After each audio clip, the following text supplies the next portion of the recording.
When Robert the Bruce murdered John Cummin on holy ground, then proclaimed himself King of Scots in defiance of Edward I's occupying English, there were 4 bishops at his coronation. The Bishop of St Andrews had rushed back from Berwick, where he'd been carrying out required duties for the English king. The Bishop of Glasgow had absolved Bruce of murder on holy ground. He'd even given him timbers intended for Glasgow Cathedral to build siege engines. And the Bishop of Murray was telling his flock that supporting Robert the Bruce against Edward of England was as good as going on crusade. If you ever wondered about the role of the Church in the Scottish Wars of Independence, then this is the video for you. If you're interested in the people, places and events in Scottish history, then hit the subscribe button at the bottom right at any time during the video and ring the notification bell to find out when I publish new videos. In the meantime, let me tell you a story. Now in Durham, they had the battling bishops.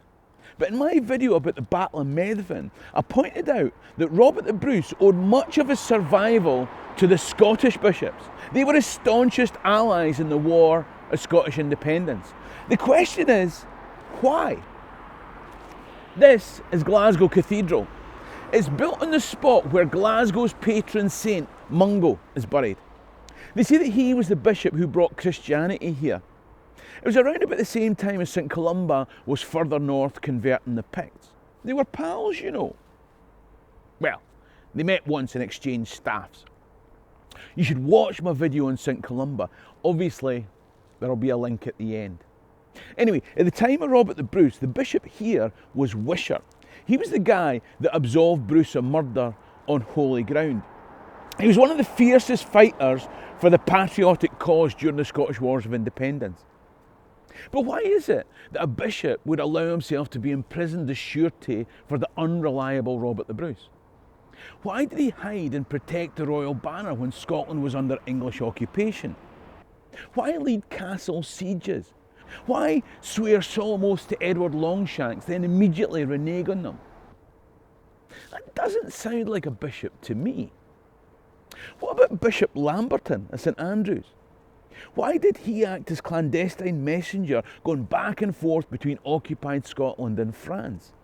Why would he sign a special mutual protection pact with Robert the Bruce right under Edward Longshanks' nose as the siege of Stirling Castle continued? Why were both these bishops willing to spend years in prison only just avoiding William Wallace's fate because they were men of the cloth? Why was it that they were both more steadfast and faithful to the cause of Scotland's freedom than either contenders for kingship, John Balliol or Robert the Bruce? Why was the Bishop of St Andrews, the highest ranked cleric in Scotland, prepared to suffer papal excommunication and the loss of his eternal soul rather than accept English sovereignty and overlordship over Scotland? I suppose bishops were part of the nobility. They still sit in the British House of Lords. Often, the eldest son of a noble family would inherit the earthly titled lands and estates, and the second son would go into the church. The church owned great swathes of land. Some of that was rented out to other nobility, and there was a haphazard criss-cross arrangement of feudal ties and land tenure that would have brought allegiances between certain nobles and clerics. If you're new to this period, then Edward I of England, yes, Edward I of England had used division in Scotland to come and take over.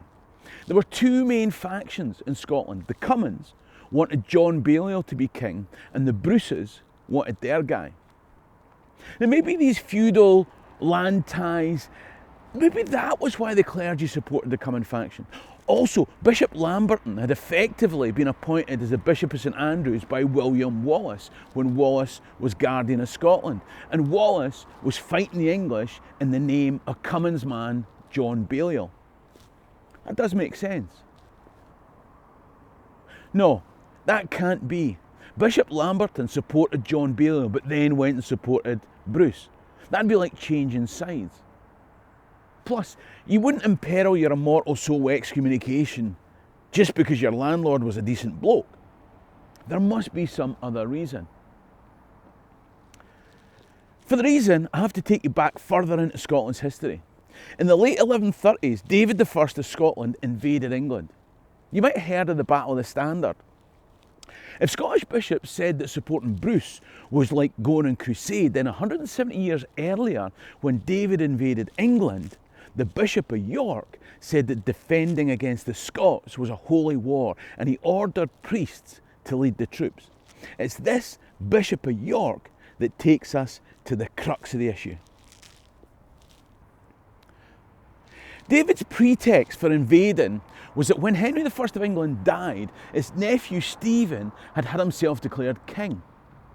But Henry had nominated his daughter Matilda as his successor. Not only that, but David, our David, who happened to be Matilda's uncle, had sworn to defend her interests. Now the truth is, this was all a cover. David was really out to expand his kingdom. The problem for the Bishop of York was that David wanted to extend his power into the bishop's ecclesiastical kingdom. You see, the Bishop of York and David were in competition. David was involved in an aggressive action to extend his kingdom and take in York. But it was also a defensive action. You see, in the same way that English kings through the centuries wanted to take over Scotland, archbishops of York saw themselves as having dominion over the bishops of St Andrews and Glasgow. If a Scottish king accepted that a Scottish diocese came under the authority of an English see, then it wouldn't be long before the English king would use that to justify him taking the Scottish king's earthly realm. Similarly, if Scottish bishops allowed Scotland to come under the English rule, then the English king would immediately impose the authority of the Archbishop of York over them. Scottish bishops were so determined that this wouldn't happen that from David I to Robert the Bruce, some would rather risk excommunication than lose Scotland's independence. What's one immortal soul when it's Scotland's freedom that we're talking about? But it went back even further than David I. I'm going to recommend 3 books for you, and there'll be links in the description below, obviously. David I by Richard Oram, and not one but 2 books by the marvellous Fiona Watson. Our book on Robert the Bruce, Traitor, Outlaw, King, and our book Macbeth, A True Story. Macbeth, you say? Macbeth? What's Macbeth got to do with the ecclesiastical governance of the Church of Rome? Did you know that Macbeth was the only Scottish monarch ever to go on pilgrimage to Rome? Not quite the image given by Shakespearean fake news, eh?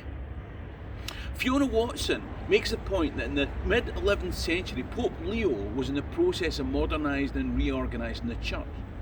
The thing is, that if Scotland didn't get an archbishop as part of this reorganisation, there would always be the threat of an English archbishop having authority over the Scottish church. So whilst Christian devotion may have played a part in Macbeth's trip, maybe the then Bishop of St Andrews was sending Macbeth on a charm offensive so as to protect both their jobs. Oh, don't think we're finished. We've one step further into the past to take.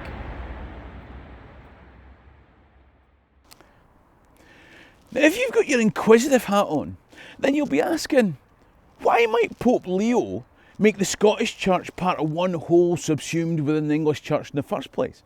And that's a good question. That might be because of the propaganda of a naughty Northumbrian monk called Bede 300 years before Macbeth. He was a bit of a fake news merchant himself, saying that the Celtic Church had fallen under and in line with the Church of Rome. But why would a nice monk say something like that? Well, there were 2 competing Christian traditions in Ullapa and Northumbria at the time. The Celtic Church of Iona, founded by St Columba, and the Church of Rome. Now remember, at the end I'm going to leave a link to my video, St Columba, the Monk That Made Scotland. It's important that you watch it, because apart from the beautiful scenery and drone shots, it'll let you understand how important Ionian Church was in Scotland's formation. Anyway, Bede represented the new church in the Scottish bloc, the Roman superpower that wanted to colonise the Celtic Church of Iona. So you see, almost from its birth, from before the Kingdom of England ever existed, the independence of Scotland and the independence of the Scottish Church were almost inextricably linked.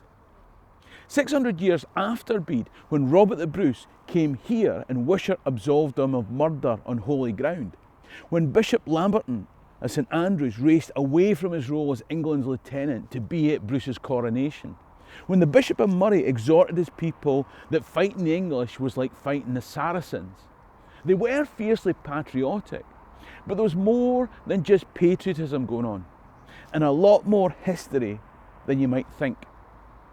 If you want more about the birth of Scotland and the Celtic Church, then you can watch my video, Columba, the Monk That Made Scotland. It'll appear here. If you want to support the channel, become a member and get videos advert free, then click the white tab up there. In the meantime, I'm in Dochas Gumbir Lama Live. Cheery and Rasta.